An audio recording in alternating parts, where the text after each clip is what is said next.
कोणाचाही आवाज येणार नाही, फक्त बोलण्याकडे लक्ष द्या। हे जे आपल्याला दोन दगड इथे दिसतंय, तुम्हाला वाटत असेल की दगड आहे, पण याच्या मागे एक वेगळी दंतकथा आहे। 3 देवी होत्या, चामुंडा देवी, दुर्गा देवी आणि शिवाई देवी। ह्या 3 बहिणी होत्या। तर चामुंडा देवी आणि दुर्गा देवींनी शिवाई मातेसाठी मंदिर बांधण्याचं ठरवलं, पण त्यांचा संकल्प काय होता की एका रात्रीतून मंदिर बनलं पाहिजे। तर त्यांनी इंद्रदेवाला एक मागणी केली की तुम्ही आहे ना, सूर्यदेवाला, की तुम्ही फक्त सूर्यांना लवकर उगवू नका द्या। आणि त्यांनी कोंबड्याला आज्ञा दिली। आपल्याला माहिती आहे ना, गावी 4 वाजताच कोंबड्याचा आवाज येतो। पण काय झालं, इंद्रदेवाला थोडा इगो होता। इंद्रदेवानं बघितलं पुढे यांचं ऐकायचं आणि कोंबड्याला सांगितलं बाबा तू तुझ्या नेहमीप्रमाणे हे कर। आणि मग काय झालं, मंदिर बांधण्याचं काम चालू होतं आणि मंदिर बांधण्याचं चालू होतं आणि इकडे कोंबडा आवाज केला, सूर्योदय लवकर झाला। तर मंदिर काही बांधणं झालं नाही आणि हे जे दगड होते ते आकाश मार्गात येत होते। आणि शिवाय मंदिर कुठे बनणार होतं माहितीये का? शिवनेरीवरती। तुम्हाला माहित असेल शिवनेरीवरती शिवाय मंदिर आहे, पण ते अर्धवट आहे। This route avoids a road closure on Junnar Kumsha Road.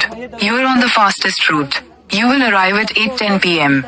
रात्रीमधूनच आपल्याला हे बांधायचं होतं मंदिर। इंद्रदेवानं आज्ञा पाळली नाही, त्याच्यामुळे हे दगड इथेच राहिले। आणि हे बाकीचे जे आहे ना, हे राक्षस आहे, हे राक्षस आहे। अजून आपल्या त्याने एक मिस झालं, कारण वेळ नव्हता। दुर्गा मातेचं मंदिर होतं, सेम असेच दगड तिथं पण आहे, तेही राक्षस आहे। तर मातेनं त्यांना तिथंच मारलं होतं, मग ते राक्षसाचं रूपांतर दगडामध्ये झालेलं आहे। आणि हा आहे ना, हा आपल्याला वाटतच हा हलका आहे म्हणून याचा आहे ना गड्ड्यासारखा, पण याला वेगळं स्वरूप आहे। हे देवातले आहे, देव रूपातले दगड आहे म्हणून हे असे वेगळे आहे। आणि शिळा दगड म्हणता येईल। याचा आवाज कसा येतोय, मंदिरात घंटी वाजायला कसा आवाज येतो ना, ते टन टन असं टन कोण आवाज येतोय? आवाज ऐकला का कोणी? बरं ऐका, सगळ्यांनी शांत बसा। ए आवाज नको, आला का? आतून पोकळ असल्यागत असतो ना, तसं पोकळ नाही, पण दगड नाही। दगड कधी पोकळ नसतो, सगळीच वाजणार। आणि हे ताऱ्याचं कुंपण का लावलं माहितीये का? कुंपण नव्हतं इथं आधी, पण हौशी येतात ना, काही करून बघता।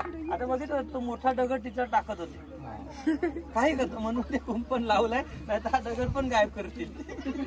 ठीक आहे, कळलं? आता घ्या फोटो।